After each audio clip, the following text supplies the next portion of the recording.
Human beings, while capable of wars, are also capable of rising above themselves, choosing again what is good, and making a new start. These words from Pope Francis in his encyclical letter, Laudato Si, exemplify the choices I made and continue to make as an ordinary fisherman, to dauntlessly see riches from riches to ref, and thereby choose to rise, to choose what is good, and to choose to make a new start. By God's grace, standing before you at this moment, remind me of these humble choices that yielded fruits and even earned international recognition. Her Excellency Maria Leonor Robredo, Vice President of the Republic of the Philippines, the Board of Trustees of the Ramon Magsaysay Award Foundation, members of the Magsaysay family, represented by Senator John Magsaysay and Mrs. Mila Magsaysay Valenzuela, members of the Diplomatic Corps, Philippine government, officials, including Governor Welter Yap Palma of Zamboanga, Sibugay, and Mayor Katrina Valladares, my ever-supportive and proud company from Zamboanga Peninsula, including Mrs. Miladel Escapitanya, our fellow fisherfolk in the Philippines and across Asia, ladies and gentlemen,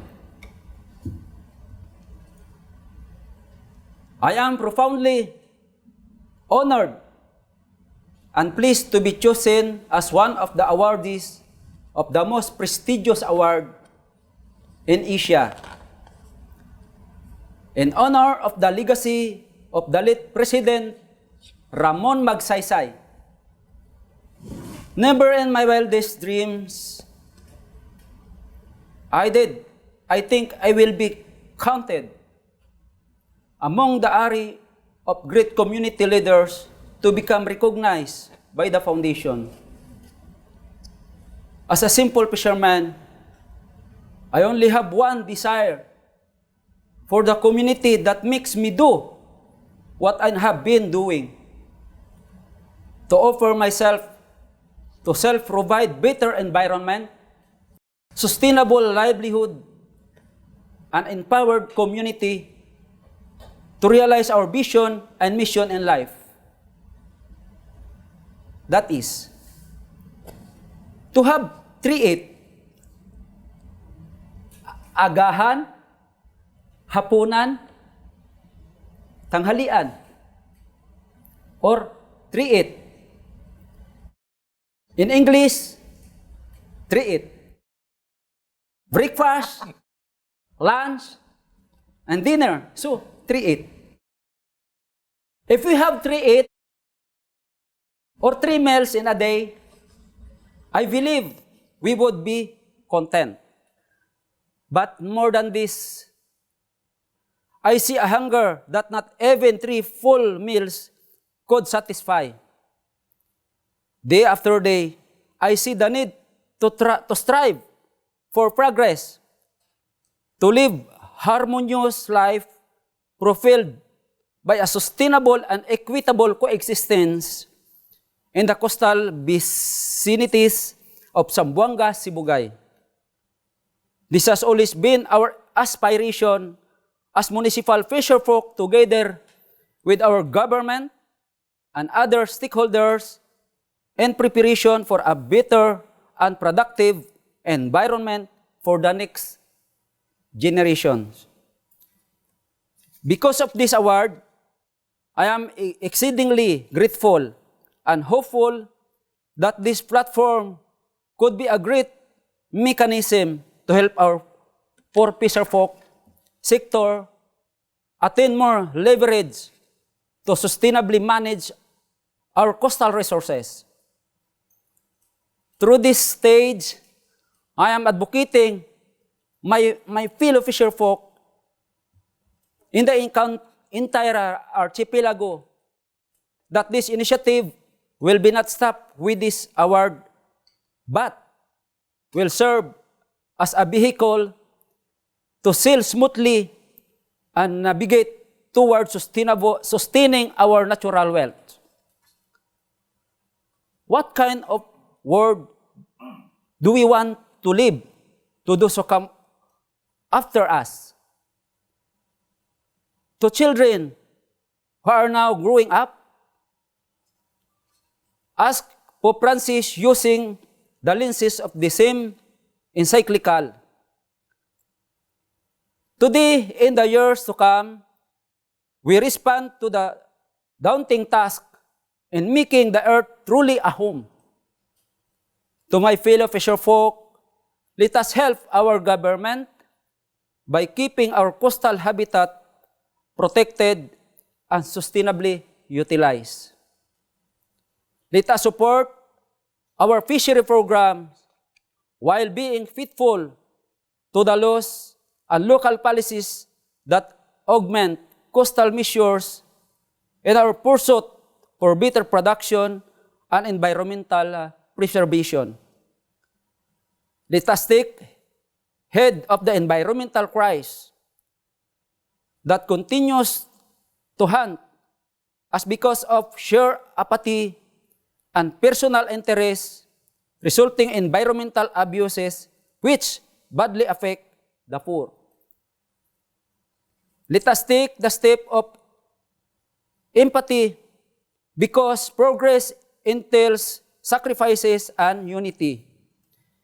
If our government fails, we also fails. If our government succeed, we also succeed. However, let us also be vigilant to the development that are offered. We don't just exist and be lavish with what the world can be rendered us, but take the proactive steps instead and see for ourselves what we can render to those who need us most. Let us not hook our destiny with the wish and means that our government has for us. We are capable of shaping our own. We break the silence of its dawn with noble purpose. Ours is not a passive waiting for whatever the government can do for us. Ours is the call to be proactive and thus help our government achieve its goal for the common good. My fellow fisherfolk, it is not our government leaders who have braved the waves and the storm to earn a good catch from the seas, while others just stand at the stretches of the coast. We find ourselves delving into deep because we are confronted with much deeper and greater responsibilities. This is where we earn a living. But beyond quenching these human needs is the vocation of give life to our natural resources, to see life from ridges to reef, and eventually bring life to our common home. To our family in the Ramon Magsaysay Awardee Foundation, I am deeply grateful that you have recognized, if I may say, the collaborative efforts that empowered poor fisherfolk like us, and thus take our initiative in a larger arena, which is now garners greater consciousness for the protection and conservation of our coastal environment. Thank you for making us realize that even the smallest effort that we exert for such advocacies are not futile and never stupid. Convinced that we shall reap more bountiful harvest, we are able to see that all these are appropriate actions, most valid ethical contribution that we can offer to our future generation.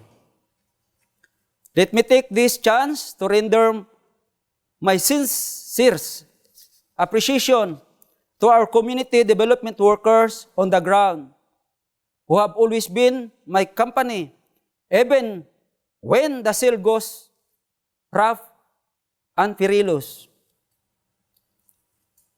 To the local government unit of Cabasalan, who has given support since 2001 in the protection of our municipal waters until now.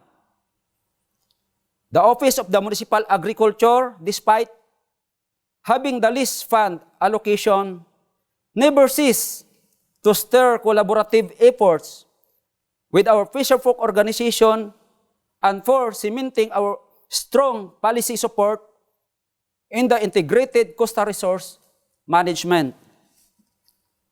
To the provincial government of Zamboanga, Sibugay, national government agencies like Department of Agrarian Reform, the Department of Environment and Natural Resources, the DABFAR or the Bureau of Fisheries and Aquatic Resources, the Department of Science and Technology, the Philippine National Police, and the Coast Guard for forcing us reach our potential and for supporting us in one way or another.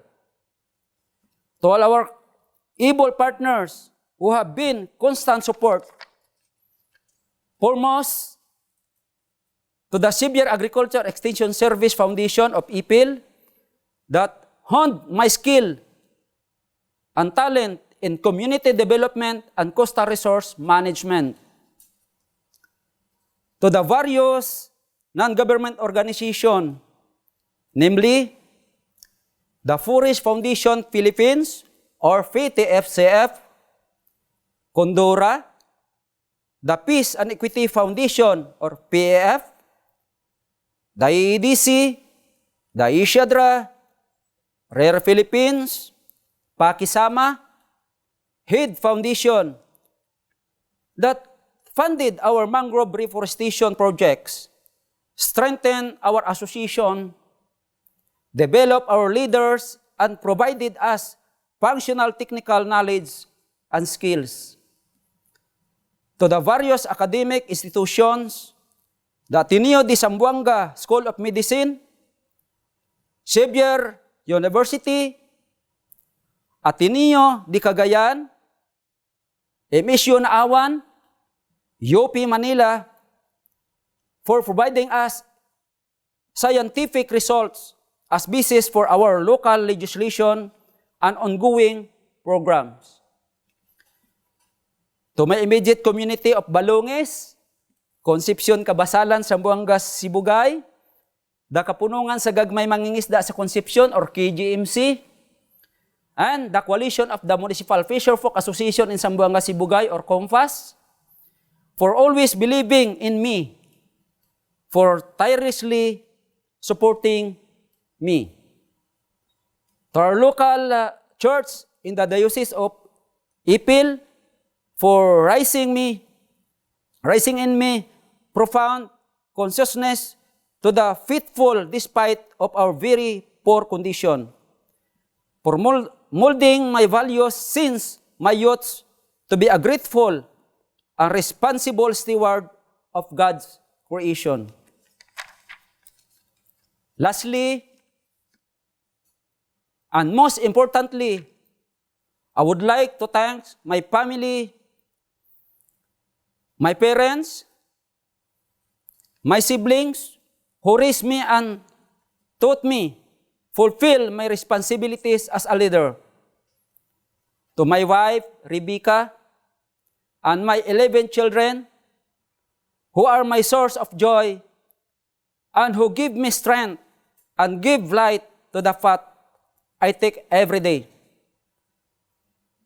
Let us see again, no matter how simple we are capable of rising above our weaknesses, capable of choosing what is good, and ever capable of making a new start. May this crusade continue until we can achieve our goal of becoming successful and progressive Filipinos in the entire nation and to the whole of Asia and the world. Mabuhay mangingisdang Pilipino. Damo gid nga salamat sa inyo tanan.